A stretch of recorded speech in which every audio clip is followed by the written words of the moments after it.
The police located Elizabeth's locker at the train station, where they found more of her belongings in a suitcase, including pictures, telegrams, unsent letters, a candle she used to melt and fill in her cavities, and a newspaper clipping reporting the death of her fiancé, Matt Gordon. While these items were of interest, they didn't seem to be that consequential to the case. But the address book they had received from the purported killer was significant, they hoped. The book contained listings of various men who Elizabeth made contact with in the final months of her life, men who all claimed to have taken her out once or twice to buy her dinner, but denied having intercourse with her. Eventually, they were all cleared of any connection to her murder. Curiously, however, there were pages of the address book which had been torn out. It wasn't long before the original owner of that address book, Mark Hansen, made his way into the police station for questioning, alongside Elizabeth's friend, Ann Toth. Hansen claimed that the address book was stolen from his desk several months earlier. Elizabeth clearly had the necessary access to swipe the book because she was one of many girls he allowed to rent a room near his nightclub. He denied having any romantic involvement with Short, and spoke of her frequent paramours. Ann Toth, not wanting investigators to get the wrong impression of Elizabeth, spoke of her abstinence from drinking and smoking or staying out too late. Hansen claimed to have last seen Elizabeth before the Christmas holidays, and Anne said that Elizabeth had sent her a telegram on January 2nd from San Diego requesting money from her. Following up on this San Diego connection, the police located Dorothy and Elvira French, the mother and daughter who had taken Elizabeth in during the final weeks of her life. They drew a portrait of Elizabeth as a sullen and secretive young girl, and indicated a trio of potential suspects whose identities were unknown to them. Her manner was shy and somewhat mysterious. She was constantly in fear of someone and was very frightened when anyone came to the door. I had a premonition that Miss Short was in trouble. A few days before she left, 2 men and a woman came to the door looking for her. Elizabeth wouldn't come out. The Frenches also identified the last known person to see Elizabeth alive, Red Manley.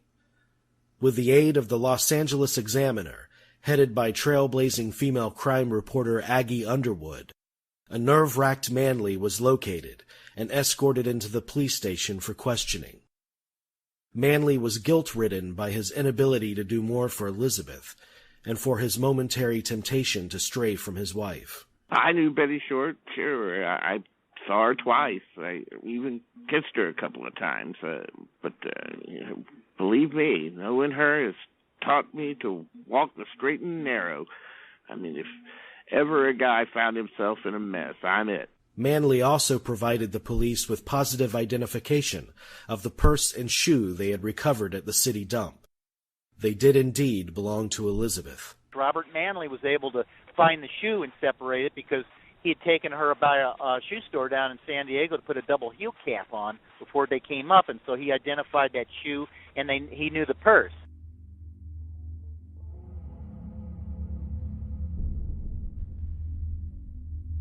Law enforcement ran notices in the newspaper, asking the public for any information on Elizabeth, particularly her activities or whereabouts during the missing week between January 9th, when Manley dropped her off at the Biltmore, and the 15th, when her body was discovered. They also had a positive ID from a GI that worked with her up at Camp Cook that was talking to her on Hollywood Boulevard and Vine Street. It's outside the Four Star Grill on January the 13th, 2 days before her body was found, and she was in a car with women, and they sped off.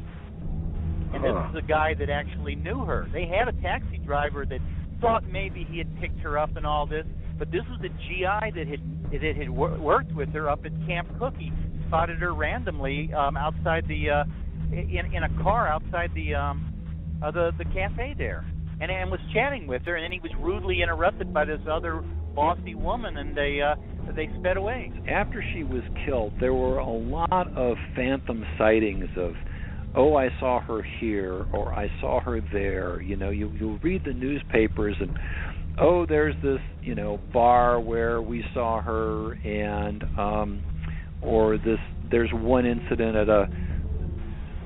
I think it's at a bar on Main Street where this policewoman said, "Oh yeah, I saw her," or there were sightings down in San Diego or whatever.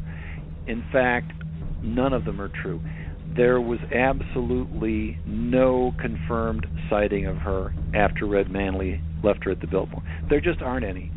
She was gone. And the important thing to remember here is she was somebody who was so disconnected from society that she could disappear for that long and nobody would miss her. To me, that's the most disturbing part of the story, is someone kept her, because we know she didn't die until the morning, that she was found. She died like maybe 10 hours, within 10 hours or so of her body being found. So if she was missing, and it certainly seems that she was, no one would have reported her missing because no one expected her anywhere. If you look at photographs of L.A. and Hollywood during that time, the streets are jam-packed with people. For anyone who didn't specifically know her and speak to her, to say they saw her on the street, no, I don't think so, not at all. And so, so that's to me, that's the most troubling part of the whole thing, is that it appears that someone took her and kept her and for several days before killing her.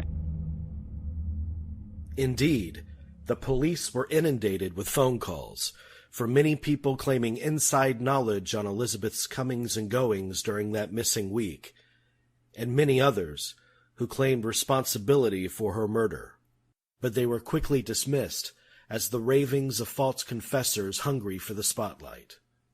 The investigation was at a standstill, but it wasn't for lack of trying. They put out their best efforts to try to find this guy. They were just eliminated. They had all sorts of people. The biggest problem were these confessing Sams, these people that would come out of the woodwork and say, "Oh, I did it. I did it. I did it." Mm-hmm. They had 200. They had 200 of them. How do you sort through that, Well, LAPD got a lot of heat on this. In 1949, a grand jury was convened to determine possible corruption within the LA Police Department and to review the investigation surrounding their most high-profile unsolved murders, including that of Elizabeth Short. This investigation, it said that that in late 1949, that homicide, it was an LAPD case, that homicide had received more than 2,200 filed reports and statements, and there were 316 named suspects, 50 of whom had been released, arrested and released. And then 107, this is as of 1949, 107 suspects remained viable after 209 were eliminated. They had 19 confessors. No one would mount an investigation of that magnitude today. It was the largest homicide investigation at that time since the 1927 homicide investigation into the Marion Parker case. So it was huge. They had, you always read, like LAP detectives of the time or cops at the time, almost everyone says that they were involved in the Black Dahlia case. Well, frankly, most of them aren't lying. Most of them, at least at one point, knocked on a door. They weren't the detectives. The lead detectives were, Harry Hansen and Finis Brown. But they literally had everyone out on that case, and they did not drop it at all.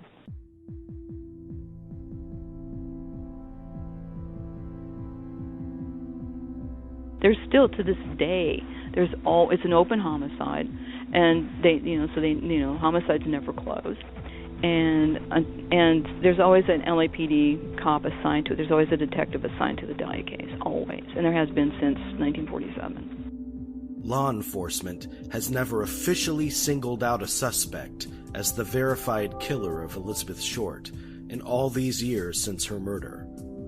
But that hasn't stopped generations of armchair sleuths from undertaking their own investigations and reaching their own conclusions. She crossed the line somewhere because this was a crime that exploded. It wasn't something that simmered. It wasn't something that evolved. It wasn't something like it took place over a period of time.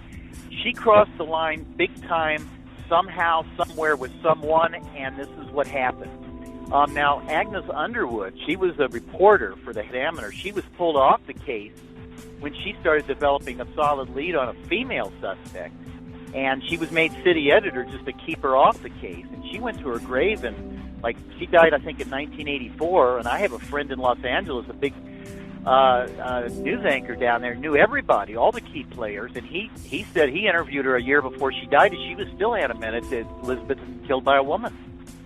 In the past, Larry Harnish has indicated a fascinating theory involving a Dr. Walter Bailey, an ailing surgeon who resided near Norton Avenue, in whose house, in fact, Betty Bersinger placed the call to police following her discovery of Elizabeth's body. Followers of this unsolved murder will surely relish an opportunity to hear more about Dr. Bailey and other revelations Mr. Harnish has uncovered when he releases his own book on the case. In the late 90s, Harnish enlisted the assistance of acclaimed FBI profiler John Douglas. Starting with the conspicuous location of her discovery, Douglas began to draft some possible characteristics of the killer. I will just quote back to you what John Douglas said to me, and he said, Larry, that's a terrible place to leave a body. Within a few minutes, you've got the mountains, you've got the desert, you've got the ocean. There are much better places to dispose of a body than in this area. It was a lousy place to do it. And that's not me saying that, that's John Douglas saying that, and I have to agree, yeah, it is. I think he said it wouldn't surprise me, or it would be likely that they had spent some time together, was how he put it. And that seems reasonable. I mean, it wasn't just the killer picked up somebody randomly and killed him. It's not a Jack the Ripper kind of thing where there was no connection between the killer and victim prior to the attack. A quick Google search will provide a plethora of potential theories surrounding the killer's identity, most of which aren't based on any level of expertise even remotely approaching that of John Douglas. One author even claims that her demise was the work of renowned film director Orson Welles. But in recent years, one theory has proven most popular among some officials and those with an intense interest in the case. It comes from Steve Hodel, a retired veteran homicide investigator with the Los Angeles Police Department, and his two books, The Black Dahlia Avenger, published in 2003, and The Black Dahlia Avenger 2, published in 2012. In the course of his investigation, Hodel reached the conclusion that Elizabeth Short's killer was his own father, Dr. George Hodel. George Hodel was, in fact, a prime suspect in the official LAPD investigation, which was first mounted in 1947. We conducted a lengthy interview with Steve Hodel for this episode. Over the next 40 minutes, you will hear his story. Daddy, where do babies come from? Honey? Mommy went to the store. Oh, well, you see, there's a mommy and a daddy, right? Right. And see, when they call Geico, they could save a bunch of money on car insurance. Oh, really? And that makes them happy? Yes, that makes them very happy. That's good. Yeah. Well, I'm glad we could have this talk, Sunshine. Geico, because saving 15% or more on car insurance is always a great answer.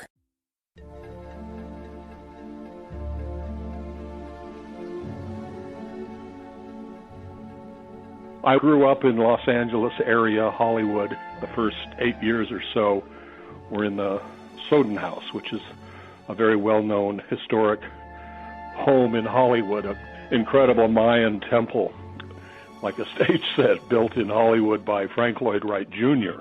I had an older brother, Mike, born in 39, and then a younger brother, Kelly, born in 42. So we were like the three little princes running around the house, and Dad, of course, was at the time was head of LA County Health Department, venereal disease control officer for the entire county. And so he was the king, and Mother, of course, this very beautiful, intelligent woman, was the queen. Of course, she was married to John Huston for 7 years, and Dad was close friends of John. They divorced after 7 years, and then Mom hooked back up with my dad, who she had actually dated before John, in her teens. we three sons came along quickly, one after the other. That period of my life was really magical. I mean, living in this incredible home, all these interesting, beautiful people, Hollywood people, film people, power, politicians.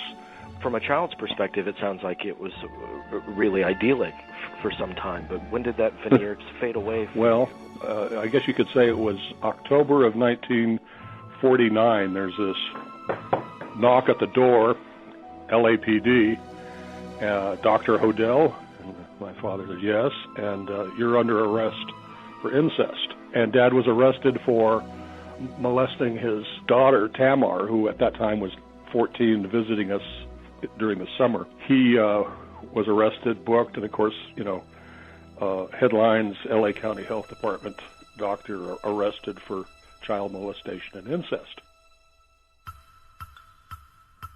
Astoundingly, Dr. George Hodel was soon acquitted of the heinous charges filed against him, in spite of 3 adults who came forward to assist in his prosecution by claiming to have witnessed the crime. By that time, however, young Steve and the rest of his family had moved far away from the sordid scene at the Soden house. We were quickly whisked off by Mom, and then we relocated quickly to Rancho Mirage, which is just out by Palm Springs area, where Mom rented a home and we lived out there. I didn't know about the trial. It was all kept secret from us at that time. We just know that Dad was gone, and our palace days were over, and we were basically off to Rancho Mirage, living in the desert with Mom. How old were you at the time of his arrest in 49? So I was 9. I was 8, actually. Okay. Yeah, so 8. 2 years earlier, when the Dahlia murder occurred. Well, we were living at the Franklin house at that time. Although during the actual, I would come to find later out from reports that actually we weren't there during that 2-week period. We were actually staying with her brother, my uncle, about 3 miles away. So during the period of the actual crime, because as we would come to find out that Frank Lloyd Wright Jr. home was actually the crime scene. So at that time, in January of 47, when the crime occurred, Dad was basically there alone, and Mom and us 3 boys were away.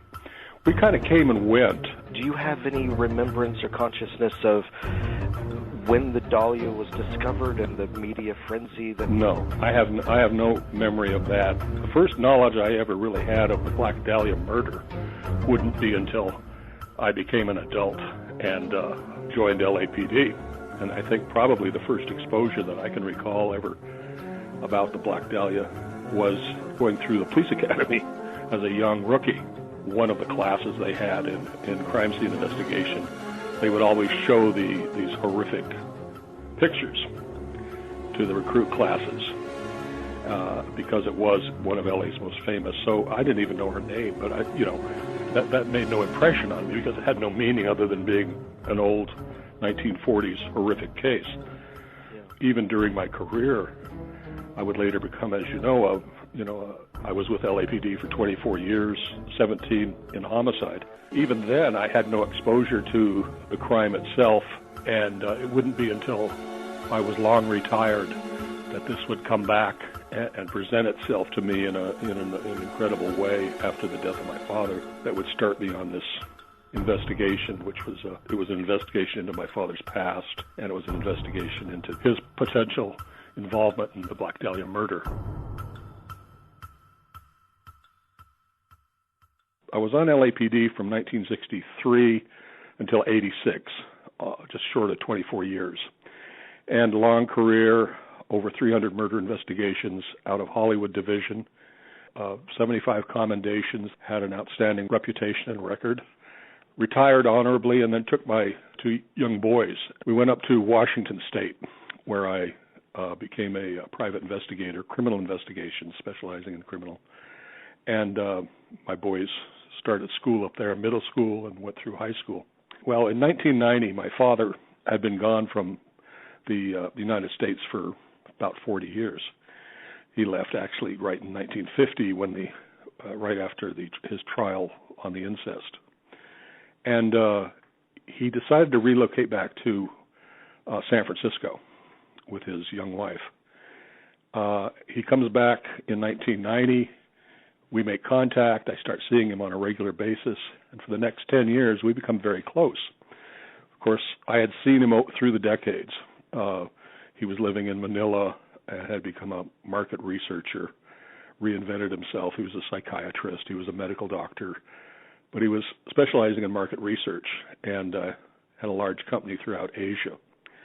And I would visit him there on occasion and see him, or he would come to visit the United States for 2 or 3 days, suddenly show up and be in and out of Los Angeles, and then off he'd go. So we were kind of close, but kind of estranged. But once he got back in 1990, we became quite close. But anyway, he comes back and leases a penthouse in downtown San Francisco on the 39th floor of one of the financial buildings there. I start seeing him on a regular basis. He comes up to Washington State, in Bellingham, where I'm living. I go down there. And for the next 9 years, we become very close. By then, he's had 11 children by 5 different women, serial marriages. And for whatever reason, I was his favorite. Go figure. I don't know. Then in May of 1999, I get a phone call, that 3 a.m. phone call from June, his wife, who's several years younger than I, was 40 years his junior, and they'd been married 30 years. She says, come down, your father's collapsed, the paramedics are here, they've just pronounced him dead. So that was May 16th, 1999. I jump on a plane, go down, fly down to San Francisco. There 3 or 4 or 5 days, do all the things that a son does when the passing of a parent. June, of course, is very depressed. And in the days that I'm there, shortly after his death, she kind of, talked about the great man, who she referred to him as the great man. She brings out this small photo album and says, I think your father would want you to have this. And it's like 4 by 5 inches. And it's got, I start going through it, and it's got photographs of my mother. And quite a few of the photographs were taken by Man Ray, who some of your listeners may know and some may not. He was a surrealist photographer, artist, and a very close friend of Father's during his time at the Franklin House. They were there, knew each other for about 10 years, and were very close. He was our family photographer for a while. He had taken pictures of my brothers and I and mother and dad. I'm thumbing through there and looking at all the different photos, and I come across this photo of a young, dark-haired, 20-something woman, very 40s look to the photograph, and I look at June and say, who's this? And it's a nude. She's reclining. It's just basically from the waist up, you can see she's reclining. And June says, I don't know, somebody your father knew from a long time ago. And the face looked familiar, and it had that 40s look, and I thought, and for some reason, Black Dahlia comes to mind. Now, to this day, I'm not quite sure, but anyway, that comes to mind for some reason, and, the kind of the hairstyle and everything. But I don't think much of it. And then a couple of days later, I'm talking to my half-sister, Tamar, who was, you recall, was the victim of the incest back in 1949. And she and I had very little contact. I mean, we might have had less than an hour communication in the previous 50 years.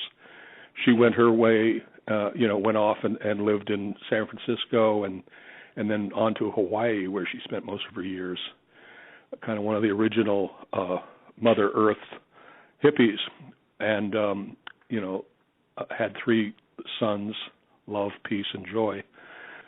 But anyway, after Dad's death, I was talking to her on the phone. She was in Hawaii, and we're talking about our father and what a wonderful person he was. And she says, "Well, he was a suspect in the Black Dahlia murder." And I said, "Tamar, what are you talking about? He was a suspect." She says, "Well, he didn't do it, but he was a suspect back then, but somebody else did it." I couldn't quite believe my ears, but at any rate, so that started me looking into, because I was certainly sure that he wasn't the killer. But I thought, well, maybe he knew her. So I started researching the Black Dahlia. And as I say, I didn't even know her name. So Elizabeth Short, I start reading up and stuff. And one of the blinking red lights that comes along quickly is that she was surgically bisected. And, of course, I knew Dad was a surgeon, but still it didn't occur to me that he could actually be the killer. But I'm thinking, well, maybe he knew the suspect or something. Maybe she, knew him from Hollywood. So I dug a little deeper, and at that time by then I was divorced, and my girlfriend was living in Los Angeles, and I had her go to the library and start sending me up all of the front page and all of the information on the original articles from back then. And of course it was a huge news story back then. It was, we'd say it went viral. She sends me one page up, front page of one of the newspapers, and it's a note from the killer, the Black Dahlia killer, and it says, it's handwritten, and it says, had my fun at the police. I'm turning myself in on January 29th at 10 a.m. And I look at this, and it's my father's handwriting. I mean, you know your parents' handwriting. I know my parents' handwriting. Yeah. And I'm looking at it, and I said, this can't be, because he sent in about a dozen messages to the police, taunting them in the press. But most of them were cut and paste, and some were disguised handwriting and stuff.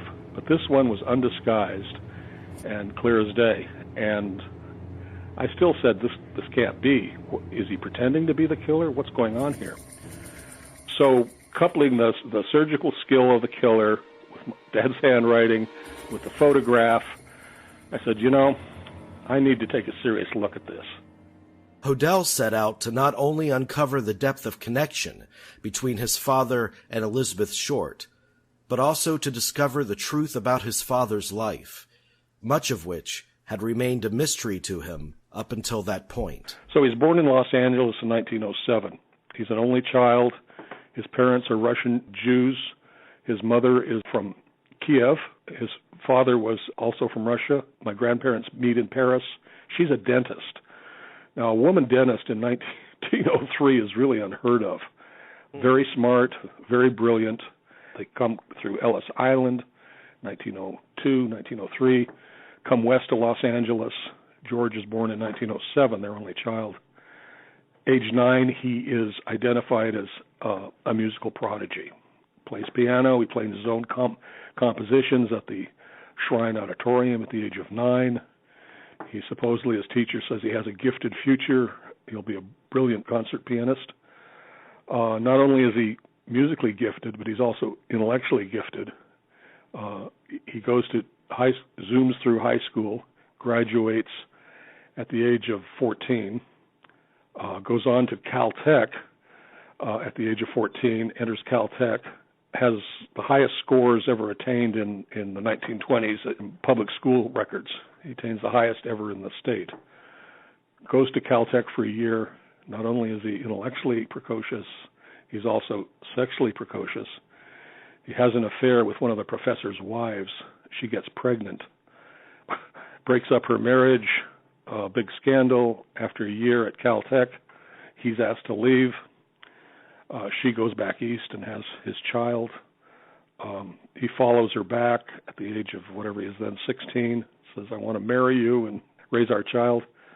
She laughs at him in the face and says, George, you're a child yourself. You've ruined my life. Get out of my life. He comes back to L.A., gets involved in his own magazine, a surrealist kind of magazine called Fantasia. Becomes an editor at 17. He becomes a cab driver. Gets a chauffeur's license, passes himself off as 21 when he's actually 17. He joins one of the big newspapers, becomes a journalist, a crime reporter for the L.A. Record. Starts writing around with LAPD vice guys. This is during Prohibition. He graduates and starts writing around with the homicide guys on LAPD, writing these kind of tabloid stories on the front page, the bloody ace of spades next to the body, that sort of thing. Starts double dating with John Huston, the famous film director, and he are friends, and they start dating two women, Emilia and Dorothy. And actually, George is dating Dorothy, and John is dating Emilia. Then at some point, some weeks later, or months later, John and Dorothy fall in love, and they run off to Greenwich Village to get married. That's my mother-to-be. Mm-hmm. And Emilia and George look at each other, and I said, I guess it's you and me. She gets pregnant. He goes north, decides to go to medical school at Berkeley, pre-med at Berkeley, goes across the bay to medical school at UCSF San Francisco, gets a job with the San Francisco Chronicle, columnist. We're now into the late 20s, early 30s. He graduates. Not only does he have all these other gifts, he's a natural eye-hand coordination, natural surgeon. His professors are vying for him to be their assistant because he's so skillful. He gets a job, graduates, gets his MD, goes to the Indian reservations in Arizona and New Mexico, becomes a surgeon at a logging camp, the sole surgeon there, does that for a year or so, comes back to L.A., joins the health department, rises quickly to the top to become the chief VD control officer. We all move into the Franklin house, the Frank Lloyd Wright Jr. house. Then he's arrested on the incest and leaves the country. From the get-go, I was confident that I would be able to show that he had nothing to do with this, because I was very close to my father, and I had tremendous respect for him. You know, there are those that, after the book came out and stuff, said, oh, this is a daddy dearest, yada, yada. Not at all, because, when you read the books, you can tell how much I loved my father. So I was sure that I would be able to show that there was no connection at all. And the other thing, of course, was in interest was to discover, just as a son to a father, to discover more about my father and his mysterious past. But I realized I couldn't do this absentee, in Washington, so I knew I'd have to relocate back to Los Angeles, which I did. 2000, packed up, moved back to Los Angeles. My boys were off to college, and began a pursuit of the truth to find out exactly what I could about the facts of the Black Dahlia murder. I followed the evidence, and doors started opening. One of the things that made it not easy but was of assistance to me was there was so much information put out there in the newspapers. I mean, today you wouldn't have any information like that. It would all be kept within the police department's files. But back then, you had 6 newspapers vying to outdo each other, and so they were ahead of the police in almost every area. They didn't have the budget constraints that LAPD had, so they were off and running, and there was a massive amount of information compiled. They were out. And back then, Los Angeles was a very different city. It was a real-life LA Confidential. At the center of all of this was George Hodel and his position as head of LA County Health Department, Venereal Disease Control. So ultimately, I went from a beginning state of there's no way in hell my father could be responsible for this, to by following the evidence and the witness statements and all coming together, I would submit it secretly to an active head DA, Steve Kay, who was like the number 3 man on the DA's office, in secret. After I put it all together, photographic evidence, hundreds of photographic files and witness statements. And he reviewed it for about 6 weeks and came back with a statement that this case is solved. Basically, I would have no problem officially filing felony counts on at least 2 murders. As shocking as it was that Dad was actually the killer of Elizabeth Short, the Black Dahlia, he also was a serial killer. I lay out about 9 what I call LA lone woman murders in Los Angeles from the early 40s to until Dad leaves in 50, that were all in close geographical proximity to each other. 6 of the 9 notes are sent in or left at the scene. Very unusual. I mean, in all my 300 murders, I never had a murder that the killer left a note. And here in 6 of these 9, the killer's leaving a note. There's handwriting analysis by experts, lots of different evidence. So I lay out 9 that I think he was be responsible for. One of those, the second one, came just 3 weeks after the Dahlia murder. It was called the Red Lipstick Murder. And the victim's name was Jean French. And she was not surgically bisected, but she was beaten to death, blunt force trauma. She was carefully posed on a vacant lot, just as the Dahlia was. The killer took lipstick and wrote F.U. on the body and signed it B.D. for Black Dahlia. And the handwriting, again, the handwriting's my father's. The handwriting expert comes back independent of me and says, makes that one along with a bunch of other writings. We discover that the DA actually had Dr. George Hill Hodel as the prime suspect all along back then. We have transcripts, we have tape recordings of him admitting to the crimes, on and on. So, of course, that gave a whole new level of legitimacy to it, because it's not Steve Hodel saying it, it's LAPD secret files that were locked away.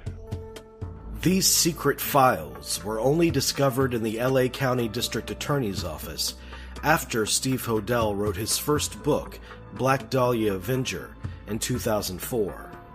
They may have been copied by the DA at the time and placed in his safe as a precautionary measure against possible tampering and disappearing evidence. Hodel was soon granted permission to review the documents contained in these files. Here's some of what he found. Lieutenant Jemison, Frank Jemison, a DA investigator, was placed in charge of the investigation. He starts investigating George Hodel, looking at him, and he decides to plant microphones at the Soden house. So he gets 18 detectives. They're assigned 24/7 around the clock for 6 weeks. They do a stakeout on our home. And this is in February, starting in February of 1950. Dad's picked up. Jemison's taken into Jemison's office and says, "We want to talk to you. We understand you knew Elizabeth Short," yada, yada. And while he's being detained at the Hall of Justice, they send these bugmen out. They break into our home, which is empty now. Of course, they got Dad in custody, so they don't have to worry about him walking in on them. And they plant microphones in the walls, in the living room, in the office area, in the bedroom. And these aren't bugs like phone bugs. These are actually hard microphones. And they put them in the walls, and they run a hard line down through the basement. They tie it into the Pacific telephone lines. They run that to Hollywood Station, which is about 2 miles away.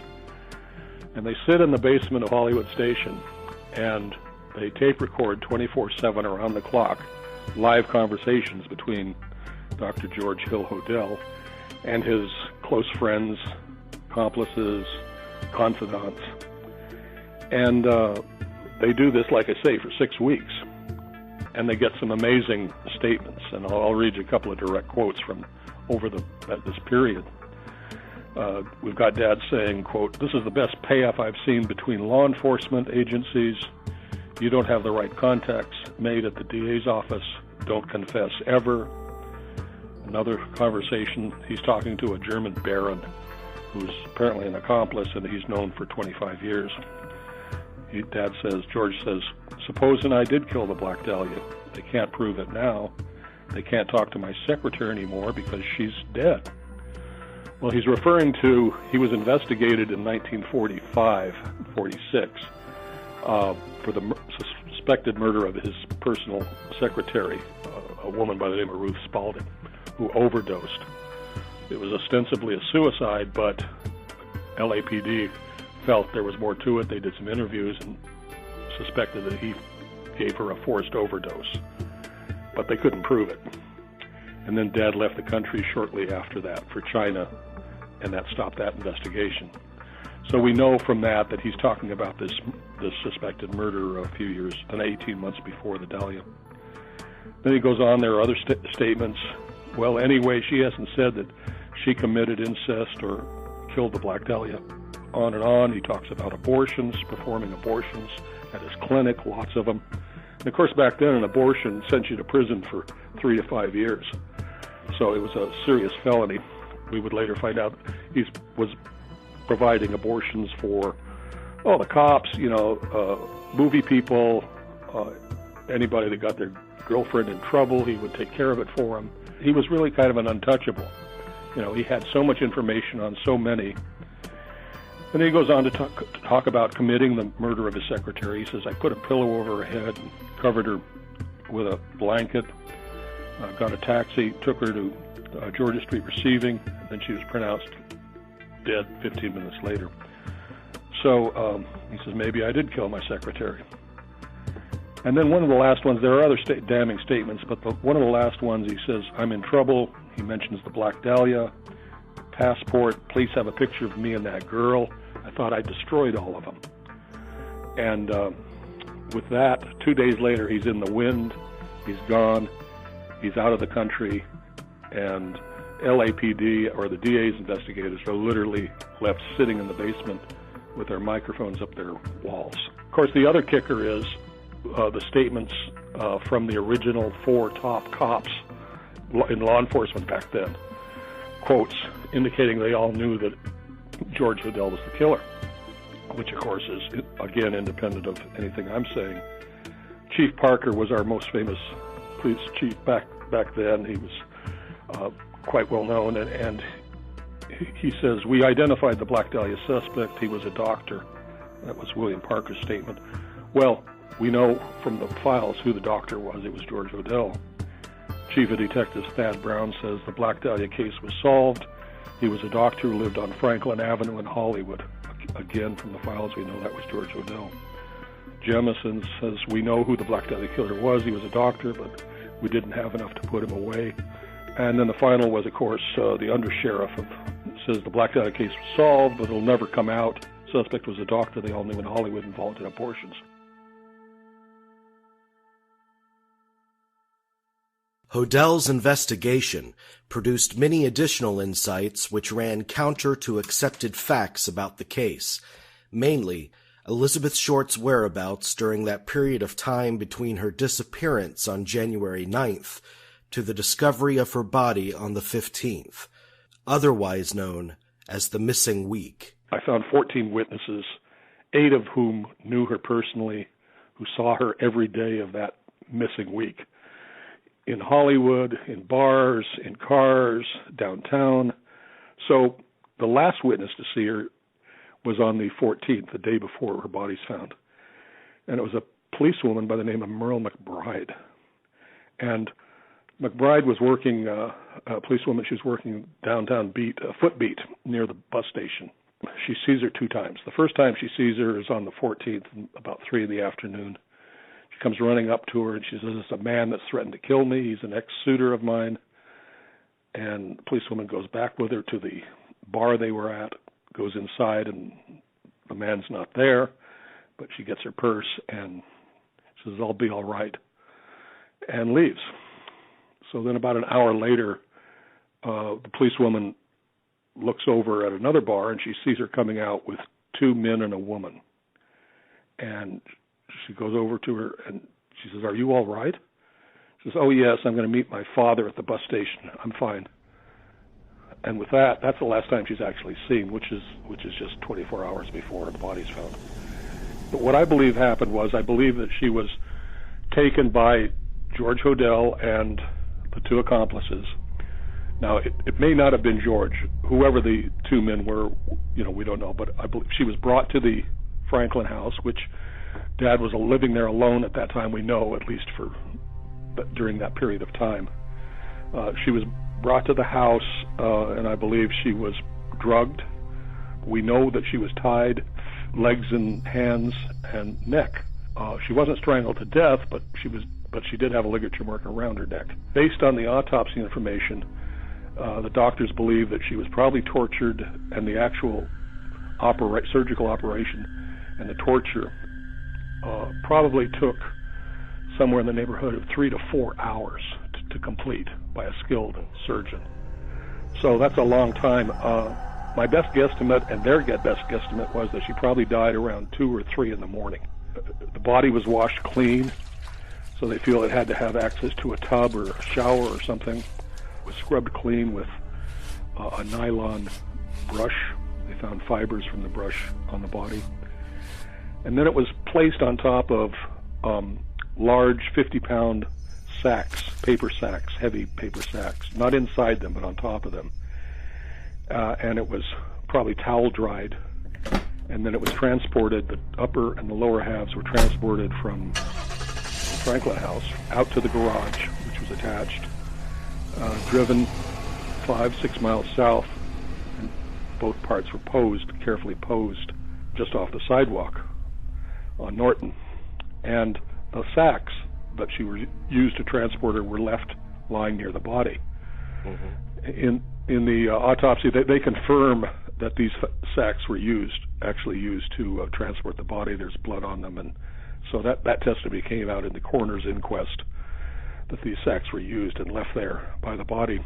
I'm able to actually establish that identical sacks, I've actually got the original seats I found at the UCLA library in their special collections. In the Lloyd Wright papers, I actually found communications between Lloyd Wright and George Hodel. Lloyd Wright was commissioned to redo the house and fix it up while Dad did a short trip to China in 45. And actually the dates were the so-called missing week. They were January 8th, 9th, and 10th that these cement sacks and were actually at the Franklin House, and the work was done. So we could actually tie them within 3 days of the body being found. The identical sacks, 50-pound sacks, were found at the Franklin House. So there was the cement sacks, and wasn't there a fertilizer sack as well? Part of that? Yes, there was a manure, both. So there was, and on the receipts, there were receipts for purchases of plant material, $400 worth. So there was an extensive amount of. It didn't specifically say manure, but it was, part of that. So there would have been the manure sacks and the cement sacks at the house that he would have used both of those. And you can actually see part of one of the lettering on one of the sacks says MAN for manure. There was a report that someone actually said that they did see a car parked there very early morning for a while. Yes, there was actually a witness. It was actually a man that was looking across the lot, and he actually observed what he described as a 1937 dark. He thought it was a Ford. Stop there, pull up, stop there for 4 minutes, and then drive off. I actually did the drive myself on the same date and time, on January 15th, a few years ago, and at the same time and stuff. And it's just beginning to get, dawn is just beginning to break, and it's still dark during that time of year. But he said it was a 1937, what he thought was Ford. Well, Dad drove a 1937 Packard, black, and they're very similar, identical. Unless you really know cars, you couldn't tell one from the other. He clearly saw it there. He saw what he thought was one man, couldn't identify him or anything. The car was there 4 minutes and then took off.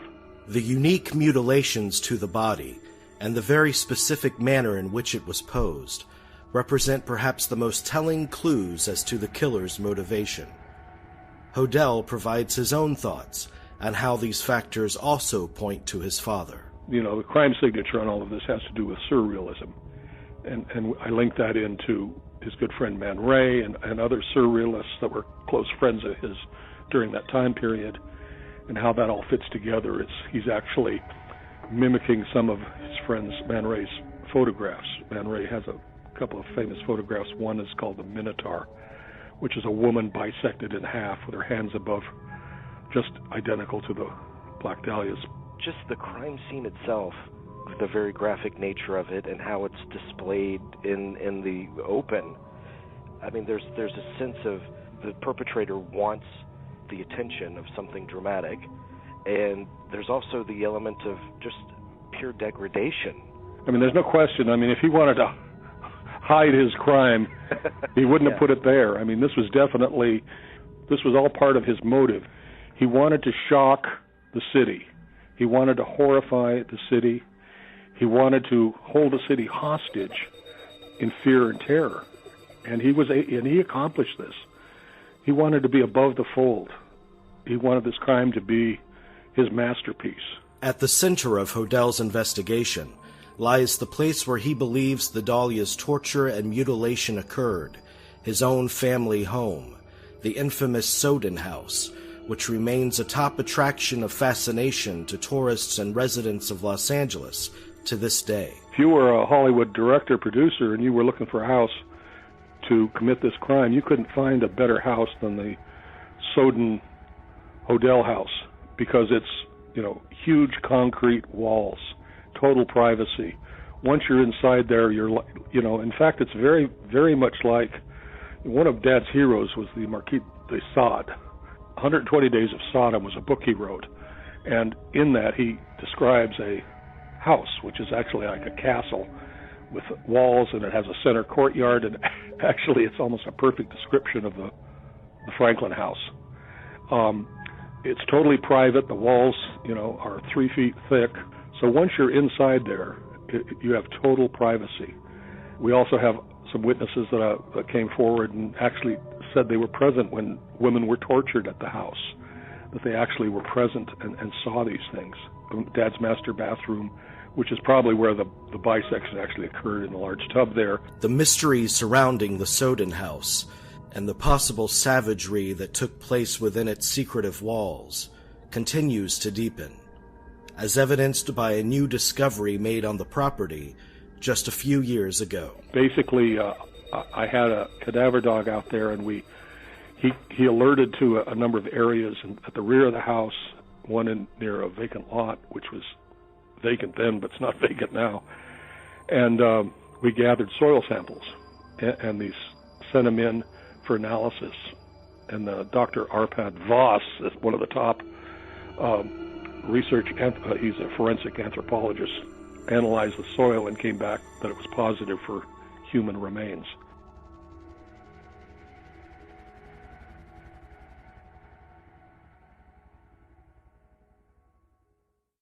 Many have been firmly convinced by Steve Hodel's theory in the years since the release of his books. Many others, several of whom have been featured on this program, have not. But whether or not you're convinced of his theory, one fact is undeniable. It's been nearly 70 years since Elizabeth Short's savage murder, but the fever surrounding this unsolved crime has only intensified. Pop culture is awash in references to her young life and brutal end, from James Ellroy's best-selling novel The Black Dahlia to the theories expelled in countless books. She's been the subject of TV movies, such as 1975's Who is the Black Dahlia? Episodic television, as in the recent American Horror Story. And she's been the direct or indirect subject of several feature films, from Ulu Grossbard's True Confessions to Brian De Palma's adaptation of Ellroy's book. Great test, Elizabeth Short. So where are you from? Boston. Lost your accent. Yeah. Well, when in Rome. There's even a rock band that goes by the name The Black Dahlia Murder. The Black Dahlia legend has only grown in stature with each passing decade. But why? She was no different from countless other girls who traveled to Hollywood in search of a future. But we all know that the mystique of Tinseltown's setting alone can elevate any murder into the stratosphere of infamy.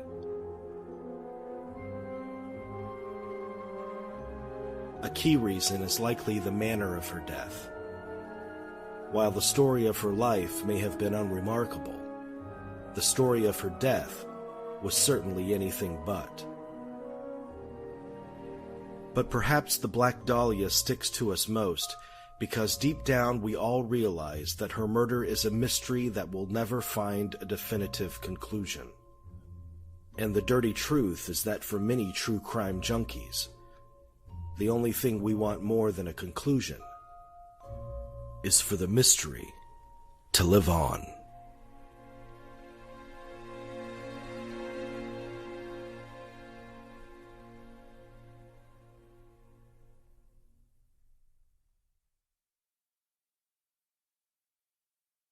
Daddy, where do babies come from? Well, honey? Mommy went to the store. Oh, well, you see, there's a mommy and a daddy, right? Right. And see, when they call Geico, they could save a bunch of money on car insurance. Oh, really? And that makes them happy? Yes, that makes them very happy. That's good. Yeah. Well, I'm glad we could have this talk, Sunshine. Geico, because saving 15% or more on car insurance is always a great answer. Always a great answer. Always a great answer. Always a great answer. Always a great answer. Always a great answer. Always a great answer. Always a great answer. Always a great answer. Always a great answer. Always a great answer. Always a great answer.